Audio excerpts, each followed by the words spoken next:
Jesus said in the 10th chapter of John, the thief come but to steal, kill, and destroy. I come so that you might have life and have it more abundantly. My name is Edward McGhee. I'm the pastor of True Vine Missionary Baptist Church, which is located in the Glenville community in the city of Cleveland, Ohio. Been pastor here for the past 29 years. Two choices that every individual can make in their life in allowing the thief to have access to their life or accepting Christ into their life. I was called to participate in this interview by a friend, a colleague of mine by the name of Jessica Horn, who is the executive director of UMADOP. And she had asked me to give this interview to give my perspective in reference to being a parent of a child that had died as a result of a drug overdose. I'd like to tell you about my son, Edward, my firstborn. He was a gregarious type of guy, loved sports. Matter of fact, our biggest arguments was over the Browns. He had high energy. He had high hopes. He was a person that all of the nephews and all of the nieces gravitated to. He was always ready to participate in some kind of activity with children. He was very good with children. Never had any of his own, but he was very good with them. They gravitated to him. He loved life. He was stubborn. He was a good man. He was a good man, had a good heart. And that's how I remember him, a good man. If I had to give a testimony or a brief synopsis of Ed's life, it'd have to involve me. Because I believe that even though my son died from a drug overdose, I contributed to that demise. But I view my son as I do all people who find themselves under the influence or caught up in addiction with drugs as victims. And I do have to take and do take responsibility that when my son needed a father, need a role model, I was not there for him. There are some things a woman just cannot give to a son. And when I was not there for my son, I let him down. Now, as he grew up and became a man, he had to make his own decisions. But I am convinced that I contributed to not giving him the best possible environment when he needed to most. He had been in prison because of drugs, because of drug-related crimes. But still, he overcame, he did achieve. He managed to forge out a life for himself. He got married to a wonderful woman. He had a wonderful wife, but that wasn't enough. The drugs took over. I've said before, and I say it now, there are all kinds of addictions. Certainly, we're here talking about my son being addicted to some form of drug. I was addicted, but it wasn't a drug. I was addicted to anger. At a young age myself, 17 years old, matter of fact, I joined the United States Air Force with the mindset to go and serve a country that I love.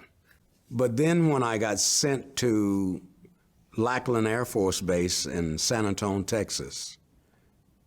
I ran into the teeth of American racism that I had never been exposed to in my life. And as a 17-year-old, I wasn't able to handle it. And it knocked me off my course. And the only rationale I could come up with in reference to how I could handle the humiliation, the degradation that I experienced as a 17-year-old was to enter into a life of crime on my own. Out of anger, I felt that the only way I could strike back at this country, which I no longer cried when I heard the Star-Spangled Banner, was to take the white man's money. And therefore, I entered into a life of bank robbery across this country. I never went to prison feeling that I was a criminal. I went proudly because I viewed myself as a prisoner of war in a country that really had revealed to me that they didn't view me as a human being. And because of that, I wasn't there for my son. I did a total of 16 years inside of federal prison. I served what we call life on the installment plan. I participated in a race riot in Lewisburg Penitentiary, and I was placed in solitary confinement. And while I was in solitary confinement, one of the officers by the name of Clevenger came to what we call the hole to visit me. He and I had established a relationship. He knew me because I worked in the office of classification and parole. And Mr. Clevenger, who was a Gideon, he saw something in me that I didn't see, and he came and he gave me a little small brown Gideon Bible, and he shared with me. He told me, McGhee, you have some good things in you, but you have to learn that you have to submit to the one who created you. You're not your own. That was the beginning of a seed that began to germinate in me. And then finally, I surrendered. And when I did that, God began to just not only change my position, but he changed my condition. The anger, the hate, the resentment was replaced with humility, love, kindness, something that I did not have in me before I accepted Christ. I went to prison for the first time in 1962. Ed was born in 57. My first wife, I've been married twice, and when we got married, we were only kids. Didn't know what being a parent was all about. I was 17, and Ed's mother, Verna, was 16. So right off the bat, as I said before, he was dealing with a stacked deck. We loved him, no question about that, but we didn't have the parental skills of raising a child. So as I entered into prison in 1962, and then all the way up to 1985, I was in and out. I was not there. So he was relatively out of my life, the rest of his life, other than when I was home and we get together. Moved over here from the previous location where our place of worship was, which was over on Lynn Drive. I thought how wonderful, how awesome it would be if I could lead him to Christ. And I made that effort, and he joined this church. He was here. Matter of fact, when we moved here, we had to do a lot of painting and renovation of the structure. And he was here every day. He and I working together, interacting with one. It was just a great time. The best time I've ever had with him. And I would venture to say that was the best time he ever had with me, because we were here constantly for an extended period of time. And that's a great memory that I have of him. My son got involved with drugs, I'm sure of, in reference to, I already spoke about the part I played or did not play in his life. But for a major portion of his life, he lived in a place, 7th Ward here in Cleveland, Ohio. Even to this day, 93rd and Huff is open market in reference to drug use, drug sale. And he was raised by his mom in that environment. So I guess if I had to pick one word out of all of that dialogue to say what contributed, it would be his environment. Environment contributes to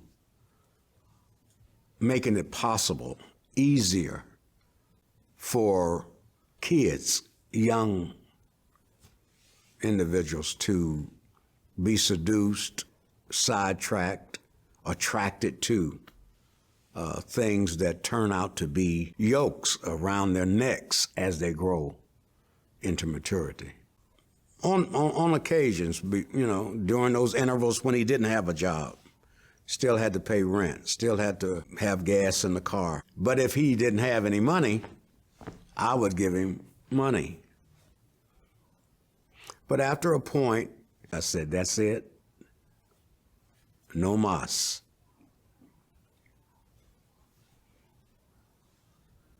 He took it, and then I didn't hear from him, which, was no strange thing, but in hindsight, I knew there was a gap.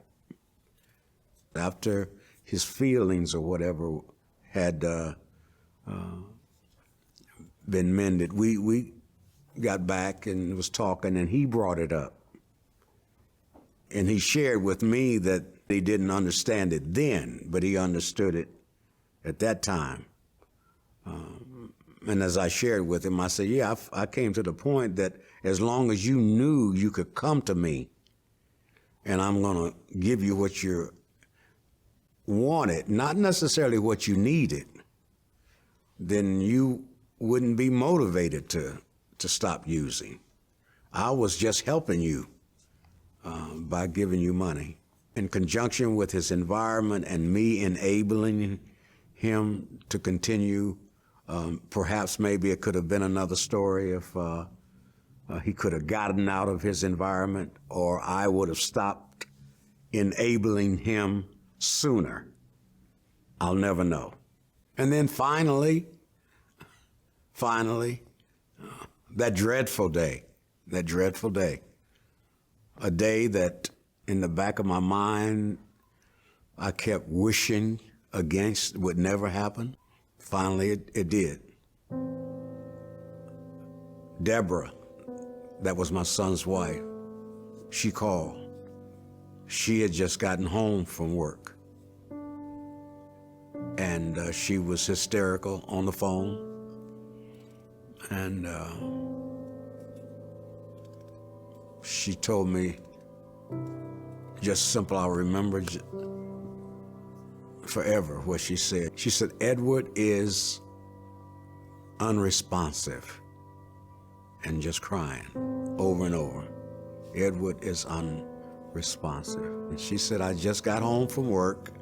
I went upstairs in the bedroom. I heard the TV on. I went upstairs, and Ed is in the bed and he's unresponsive. But at that point, I told her I'd be right there.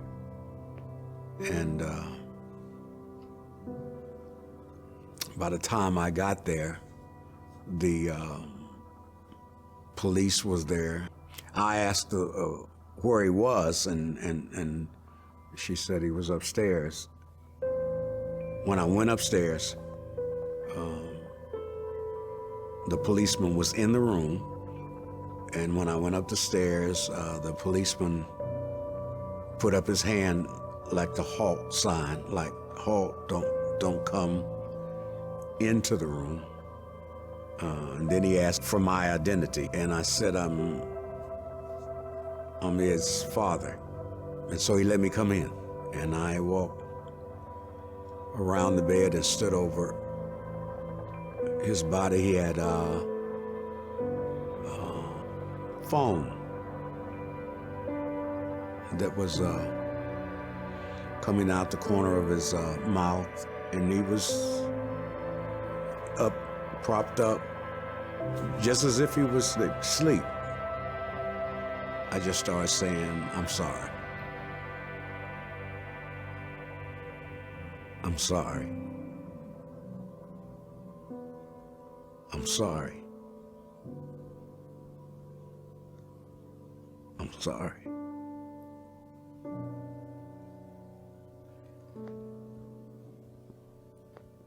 I saw him as a kid.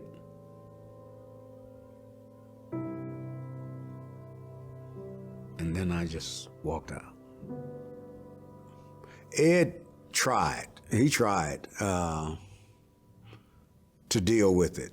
And he had me to contact the staff down at City Mission. And I had associates down there. I did volunteer work over the years, and he got admitted. They have a resident program down there, and he went into that program. I do not believe he finished it. He never finished anything he went into. So because of that, he never really, as far as I'm concerned, ever was clean. When a person gets at a certain point and grown, mature, I'm a man, I got this, it's hard. It's really, really hard to have a breakthrough. But he would always revert. If I had the opportunity to speak to Ed one last time, I would tell him that you only get one life on earth like this. And it's very short, very short. 65, 70 years, short period of time. And it's so much you can enjoy in that time. Life is a challenge. You got to take the challenge. Life is a mountain, but you got to climb the mountain. Life is a river, and you got to swim the river. And with all of these things, don't lose sight of the fact that life is also good. And God meant for you to get the good out of it. And using drugs is the tool that the enemy uses to keep you from experiencing the joy and the good that comes with life. In the Word of God, there's this episode that involves a gentleman by the name of Lot. And he lived, and his wife lived in a place called Sodom and Gomorrah. For lack of a more theological description, it was just a bad place. And there came a time where everyone who was in that bad place were giving an opportunity by God to get out before he took it down, the place. And so they took God up on that opportunity to get out. But Lot had a wife, and they had all been warned, once you leave, don't look back. Well, we know the end of that story. When Miss Lot was out of it, she looked back, and the consequences for looking back came upon her. Now, the moral of that story is that all of us today, and I'm sure Ed, struggle with that. I struggle with it. I tell folk at True Vine every day, using that scripture that I started this interview out with, where God tells us about the thief. The thief was the mayor of Sodom and Gomorrah. And God is over here saying, I want you to have life. So every day Ed woke up, every day I wake up, every day you wake up, you got to decide.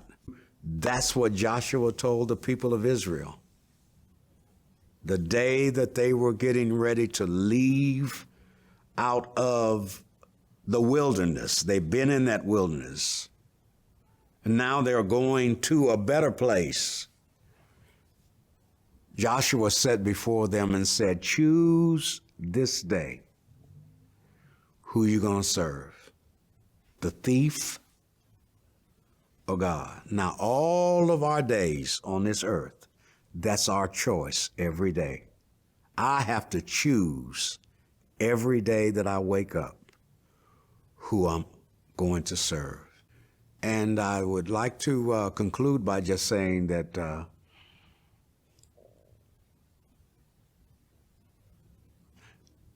life is a precious gift from God. It does not come without challenges,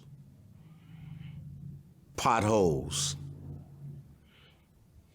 even sometimes raging rivers. But I would like to just say to you that there is nothing known to man greater than life. Don't forfeit in any way, whether it's drugs, whether it's crime, whether it's anything that would keep you under subjection to anybody or anything, because God meant for all men, even Ed, to be free men. But that is your decision to make. You have to decide whether you want to be free or be enslaved. I would recommend to you, be free, and enjoy life.